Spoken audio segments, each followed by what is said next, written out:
Good Morning America, heading home. Pope Francis addressing the public from his hospital balcony after being cleared to leave following his 5-week stay and his touch-and-go battle with pneumonia.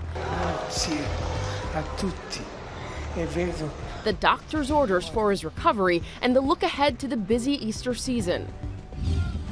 Breaking overnight mass shooting investigation, authorities announcing arrests in that shooting at a New Mexico park. 3 people killed, more than a dozen injured. 1143 Central, we have multiple gunshot victims. A witness sharing this video with ABC News showing a large crowd surrounding a car before a gunshot is heard. The dead, all teenagers. IRS help? Sources telling ABC News the agency is close to reaching a deal to aid the Trump administration's deportation efforts. How it's alarming career officials in the IRS. Body camera video released of the day police found the bodies of Oscar winner Gene Hackman and his wife at their home. Just a normal person, and all of a sudden to see that, both of them, bro. The emotional reactions from people on the scene. Spring sales, the big retailers dropping prices as temperatures rise, where you can save big from TVs to appliances. March Madness upsets. On the attack, scoops it up and in. The Arkansas Razorbacks take down number 2 seed St. John's.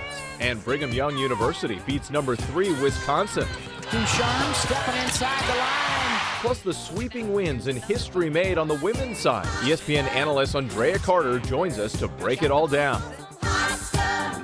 Live from ABC News in New York, this is Good Morning America. Hot stuff. You know what is not hot stuff? What?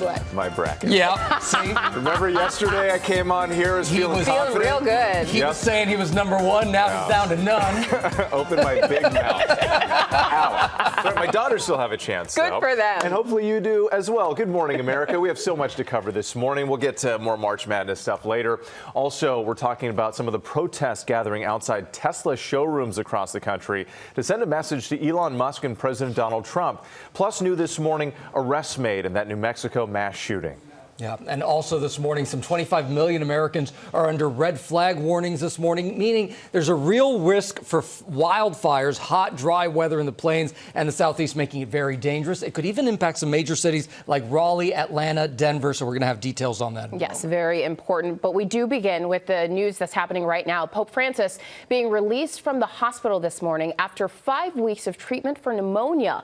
A large crowd gathering outside of his hospital in Rome, where he'd been recovering, and in St. Peter's Square, large crowds as well. But there we see the Pope just as he is greeting crowds as he is being released from the hospital. So many delighted to hear the news that the Pope's health had improved enough for him to go home. So we have a lot that we're following. ABC's Inez de la Cuetara joined us now with the very latest. Good morning to you, Inez. Good morning, Danae. Yes, some good news from the Vatican. We are just now seeing the Pope. He looks pretty good. He's in a wheelchair. His voice does sound a little weakened, but that's the first time we've seen him in 5 weeks. His doctor's saying he is very happy to be going home. This morning, the Pope making his first public appearance, giving a blessing after 5 weeks in the hospital and now heading home.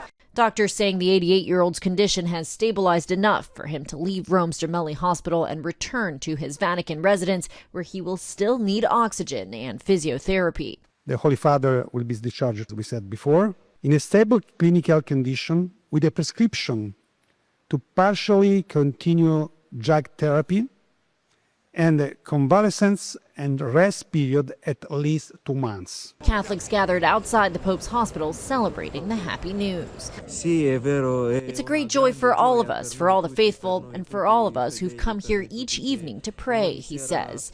Doctors recommend the Pope now avoid meeting with large groups of people, adding it will take some time for his voice to return to normal.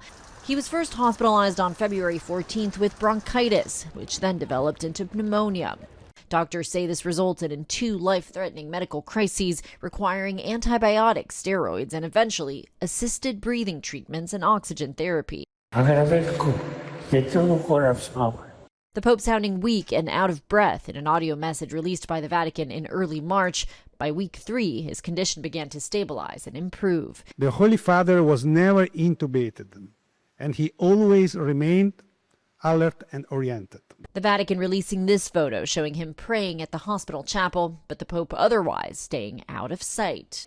So the Pope being advised to rest, but guys, we know this is a Pope who loves to work, and he has a busy period coming up. It's a Jubilee year, so lots of events planned for that. And Easter is right around the corner. It's the holiest period of the church calendar. Decisions regarding his schedule will be made based on how his health improves. Gio? And it is good to see him out there, apparently doing well, recovering. Thank you, Inez, for that report. And back home now, and the breaking news overnight involving that deadly mass shooting at a park in New Mexico. Authorities announcing arrests. ABC's Melissa Adon joins us now with more on this. Good morning, Melissa. This was absolutely terrifying.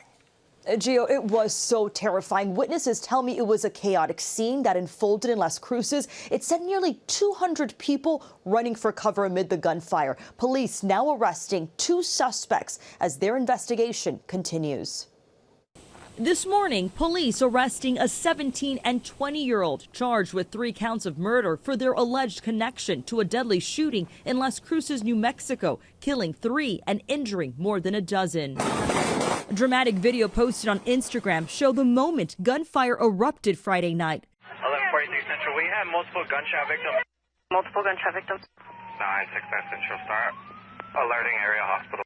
The victims rushed to area hospitals. Las Cruces police say 3 young men, ages 16, 18, and 19, were killed. At least 15 others hospitalized. A witness sharing this video with ABC News showing a large crowd surrounding a car before a gunshot was heard. Authorities say about 200 people gathered during an unsanctioned monthly car rally when a fight between 2 groups escalated. Police saying they found about 50 to 60 handgun caliber casings littered across the park and saying they are now pursuing leads.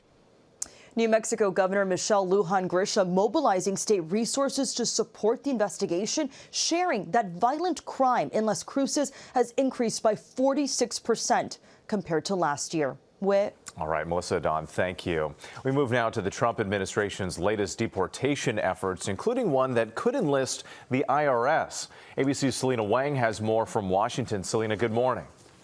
Good morning to you. That's right. Sources tell us that the IRS is getting close to reaching a deal with Immigration and Customs Enforcement to help the Trump administration's deportation efforts. So this would allow immigration officials to use sensitive taxpayer data to confirm the names and addresses of suspected undocumented immigrants.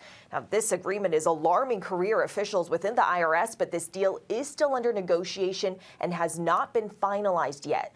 This comes as the Trump administration is also in a standoff with a federal judge over the deportation of hundreds of Venezuelans accused of being members of the Tren de Aragua gang. The judge is determining if the Trump administration violated his order to stop those flights, saying there will be consequences if they did. Now, Trump is calling for that federal judge to be impeached, claiming he's biased. So all of this is part of Trump's escalating threats towards the American legal system. The president is also directing his Attorney General, Pam Bondi, to punish law firms engaging in what he's calling frivolous and unreasonable litigation against the United States. And the president is vowing to use the full power of the Justice Department to do that, including imposing sanctions and revoking security clearances. This is part of Trump's broader campaign to seek retribution against lawyers and judges who've opposed him. Janae. All right, Selena Wang, thank you. Now let's bring in ABC News Chief Washington correspondent Jonathan Karl, who will be hosting This Week Later. John, thank you for joining us. How prepared was the Trump White House for this kind of battle with the judicial system? Well, Janae, frankly, I think that they knew that they were going to be facing battles up and down the board with the president's initiatives, very aggressively coming out of the gate, not just on immigration, but on things like firing federal employees who have civil service protections, getting rid of presidential appointees on independent boards. They knew that they would be facing legal challenges. Frankly, looking at some of the cases in court, the individual attorneys have not seemed all that prepared themselves because there is so much incoming. The administration is facing legal challenges on a number of fronts. So many that we continue to watch. Yeah. Meanwhile, though, John, the Democrats, they really still seem to be searching for a strategy, a rallying cry against Trump. You spoke with Senator Bernie Sanders. What did he have to say? Yeah, in fact, Janae, we went out to see Bernie Sanders in Denver. He is doing what he is calling the Fighting Oligarchy Tour, traveling to key states, trying to build up the resistance against Donald Trump. But and the crowds, I have to say, were huge. More than 30,000 people to see Sanders and Alexandria Ocasio-Cortez in Denver. But as you will hear, he was very critical of the Democratic leadership as well. Take a listen. So we're about 60 days into the Trump era, the second Trump era.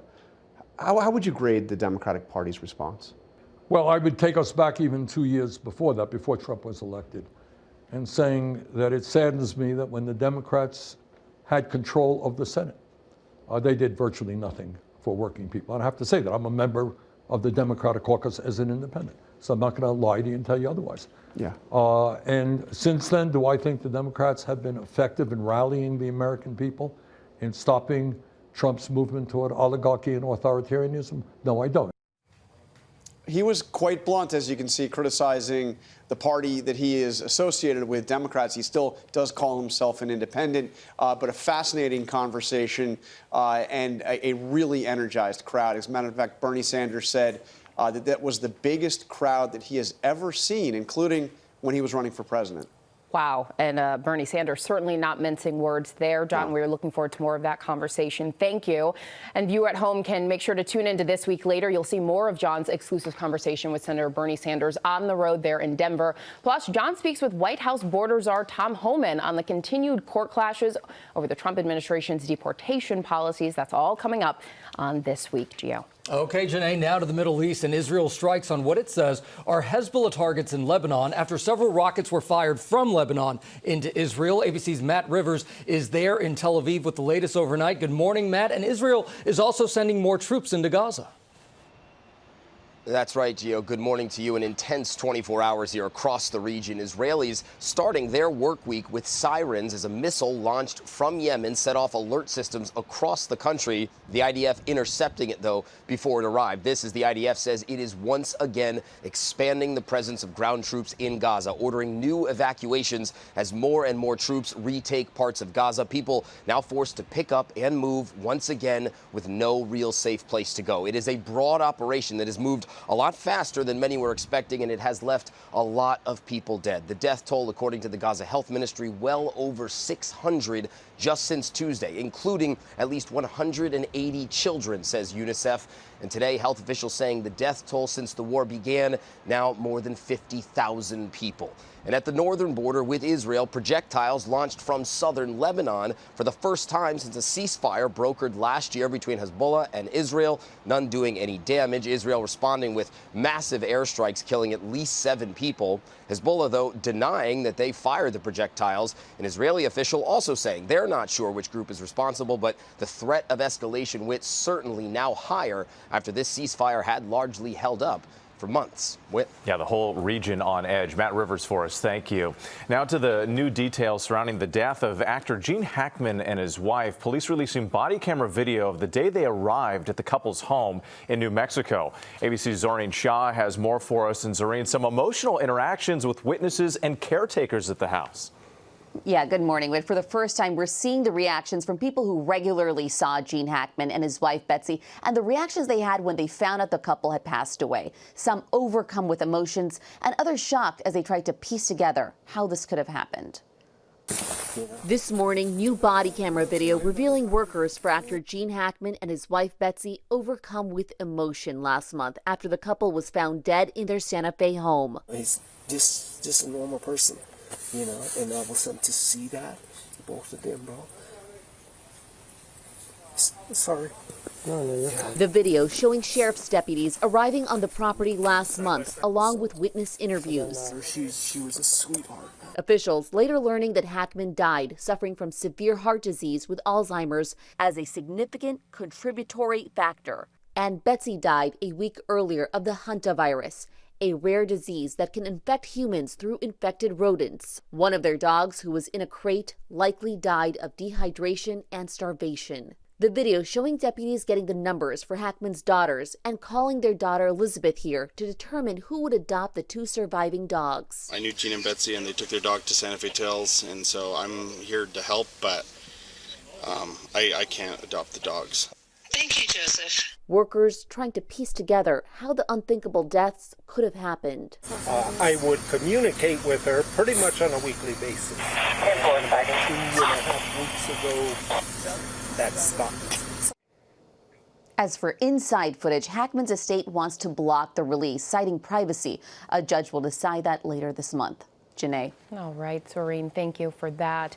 Now to the consumer alert about personal data privacy and the genetic testing company 23andMe. You'll want to listen to this. The alert comes from California's Attorney General as the company faces financial hardships. ABC's Morgan Norwood is here with more on the new questions about what happens to all that data. Morgan, good morning. Hi, Janae. Good morning. A lot of questions about what happens from here. So California AG Rod Bonta is reminding Californians that under state law, you have the right to have your genetic data deleted. In fact, 23andMe allows this. They allow consumers from anywhere to have their data deleted and their samples destroyed. And it's something experts say the millions of people who have used their kits may actually want to consider. Now, in a statement, the company saying 23andMe does not share consumer data with third parties without a customer's consent, and our research program is opt-in, adding that 23andMe complies with state and federal consumer privacy and genetic privacy laws. But according to 23andMe, 80% of its users do opt in to allowing their data to be used for research.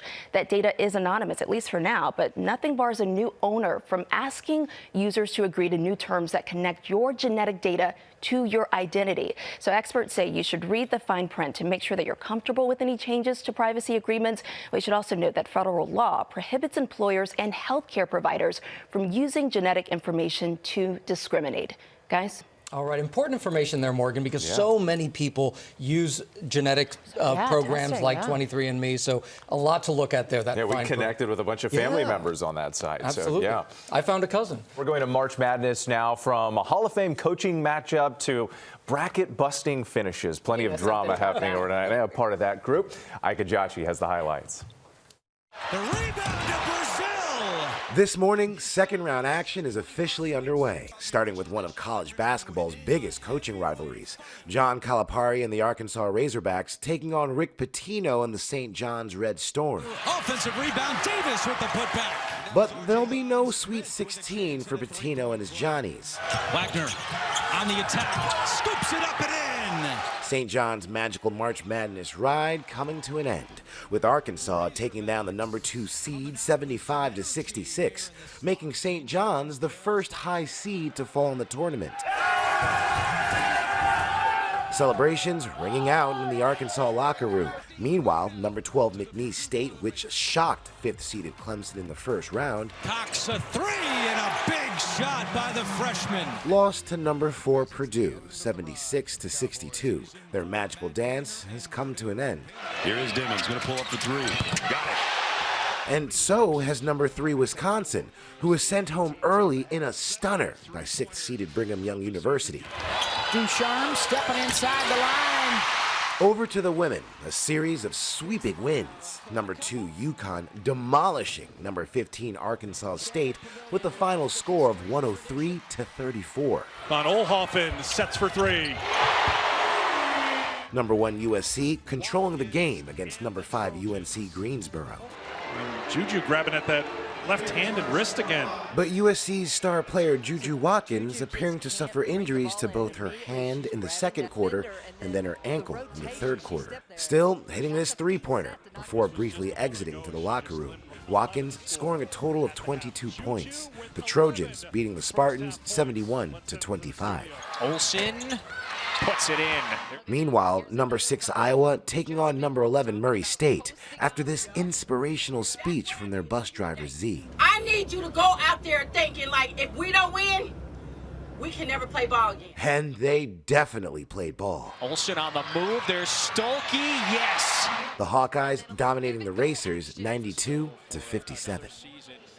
And the second round action for the men's continues today with defending champs UConn taking on number 1 seeded Florida, and Duke taking on Baylor in what should be a thrilling match, guys. Yeah. How about your bracket? Are you still holding up okay? You know, I got one of them where Duke is going on all the way, but every single other one is completely useless. And I'm sorry. You know, I'm here to say good morning to you and good night to your bracket all in the same sentence. Yeah, no, thank you for appreciating that. Yeah, it was a complete wipeout. Thanks for reminding me. We'll have much more on March Madness in our next half hour with ESPN's Andrea Carter. She's going to be joining us. That'll be fun.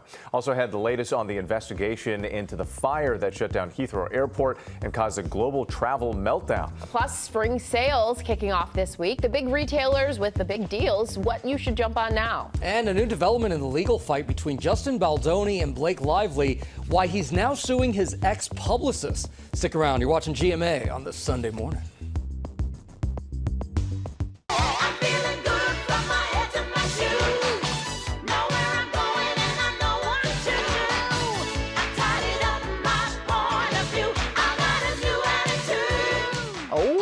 Welcome back to GMA on this Sunday morning. We are listening to Patti LaBelle because she's gearing up for a tour with 3 other R&B legends. Chaka Khan, Gladys Knight, Stephanie Mills, and Patti, are embarking on the Queens tour that will send the Powerhouse Quartet to arenas all over North America this May and June. Tickets just went on sale this weekend. One of the times that Patti was here for a pie contest, she was telling me how much she watches GMA. So good morning to you, Miss Patti. Miss Patti. Congratulations. The Queens tour? That's right? like the perfect name for it, too. All right, let's take a look at some of the other big stories that we're following on this Sunday morning here. Happening right now, London's Heathrow Airport is fully operational after a fire at an electrical substation knocked out power and caused travel chaos. And now the UK Secretary of State of Energy Security announcing that he is ordering an investigation into what caused the fire, and the airport's CEO saying he welcomes that probe. Also right now, protesters gathering outside of Tesla showrooms across the country to send a message to Elon Musk and President Donald Trump. The demonstrators angry at what they see as Musk's unchecked involvement in the federal government and his slashing of federal jobs, grants, and services. And a new escalation in the legal war between actors Justin Baldoni and Blake Lively. Baldoni adding his former publicist, Stephanie Jones, to his lawsuit against Lively. Baldoni claiming that Jones, quote, maliciously leaked private information about him to Lively. Jones could not be reached for comment here.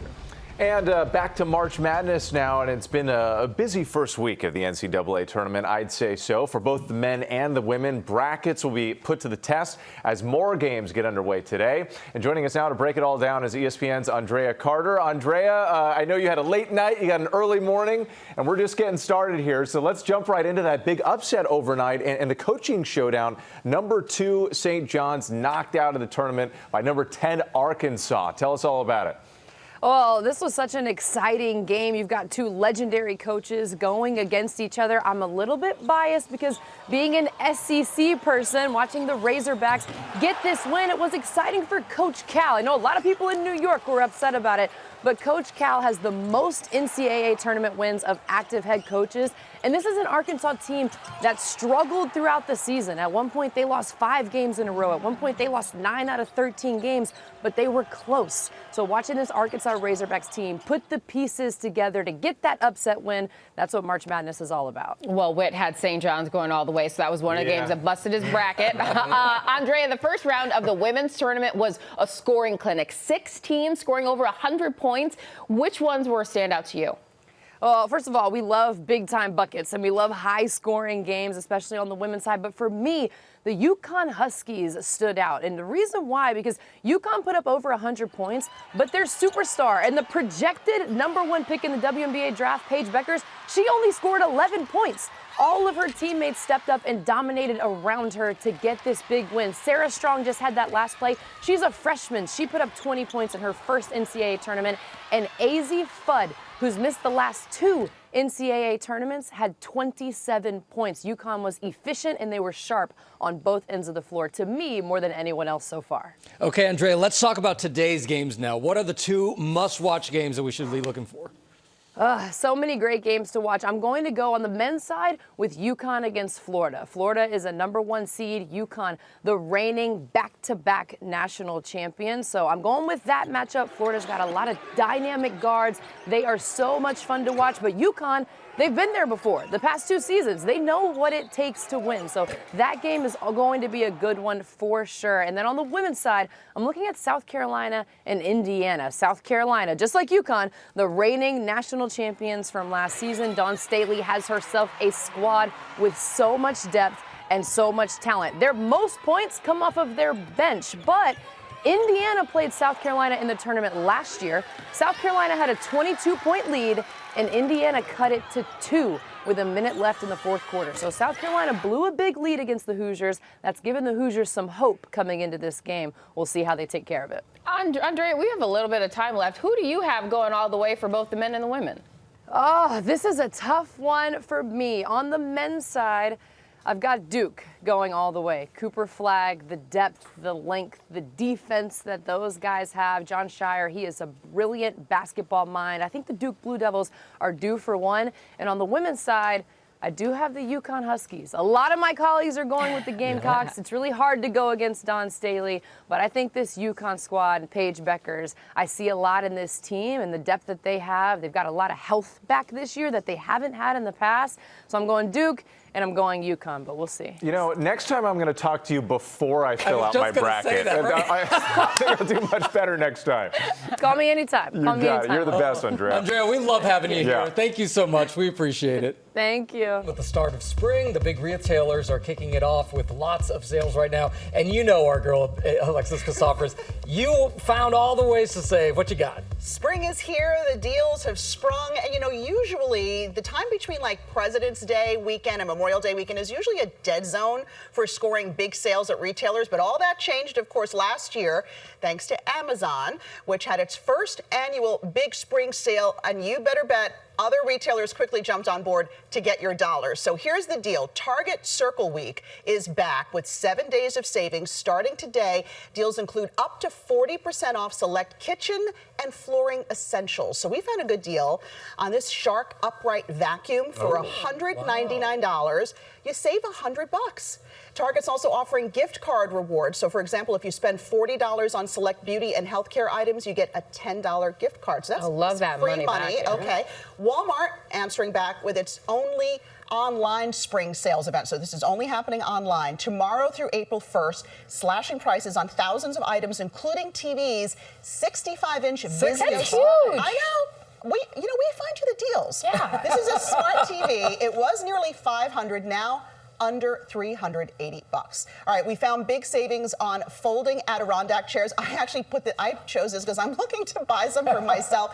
So it comes in a bunch of different colors. Was about $240, now under $85. Who puts it together for you? That's the question. Yeah, the hubby. Okay. Lowe's is also getting in on the action with up to 40% off select appliances through March 26th only. This Samsung Smart Front Load Washer, just under $700. You save more than $450. Wow. That's a huge savings. It really is. And then starting Tuesday and running through March 31st, Amazon's taking up to 40% off select items across dozens of categories. This includes apparel and beauty, sports and travel, outdoor furniture and gardening supplies. Great if you're sprucing up for springtime. So we found this cordless hedge trimmer.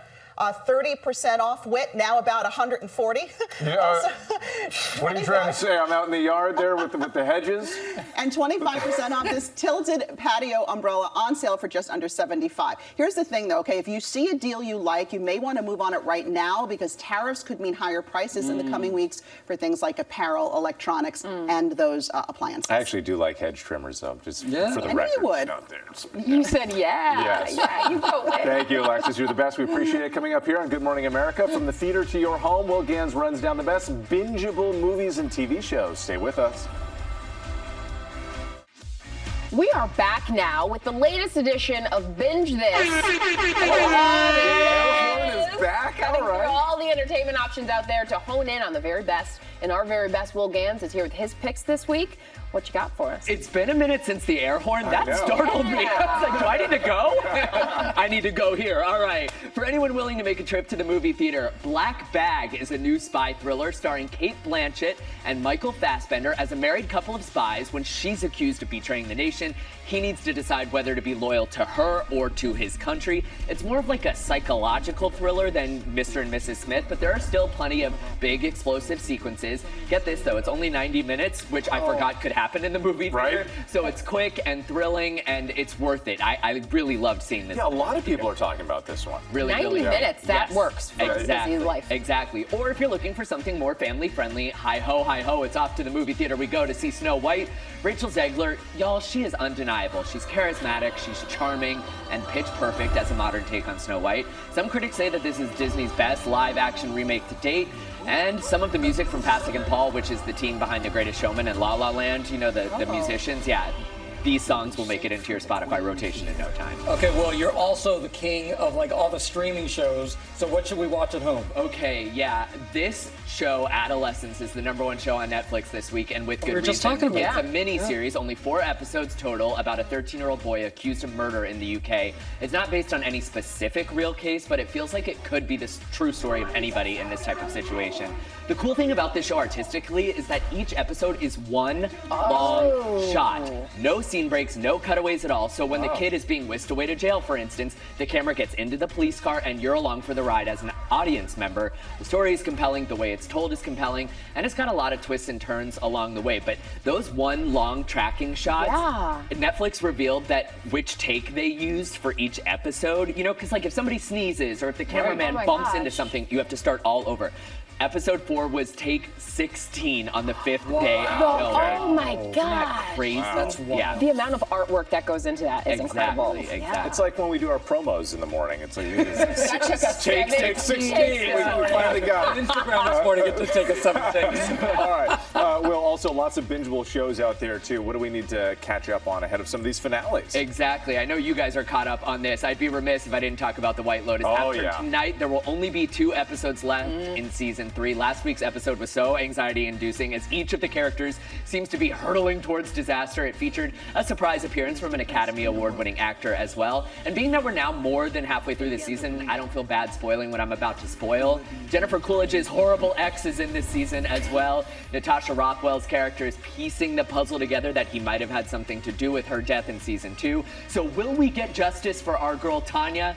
Binge the first 5 episodes and join along for the final 3 episodes. Those air on Sunday night on HBO. I can't wait for tonight. Watching. It's so good. We're already talking about the Sam Rockwell monologue too. That was a lot. Yes. None of it can be repeated on morning. I know. I can't believe you even brought it up. It was old. Everybody's talking about it. Exactly. Yeah. And Walton Goggins' reaction to that monologue. That was my reaction. Yeah. Oh my God. I don't get shy on TV much, but you bringing that up, I'm like, oh my God. And thank you so much for starting your Sunday with us. Take for a little while. Oh, that's right. I remind you that you can watch our weekend coverage on ABC News Live. I'll be doing the show today, so tune in. We've got a lot coming up. We're going to dig more into the day's top stories. Hey, but thank you for starting your day with us. Yes. Well, there it is. Have a good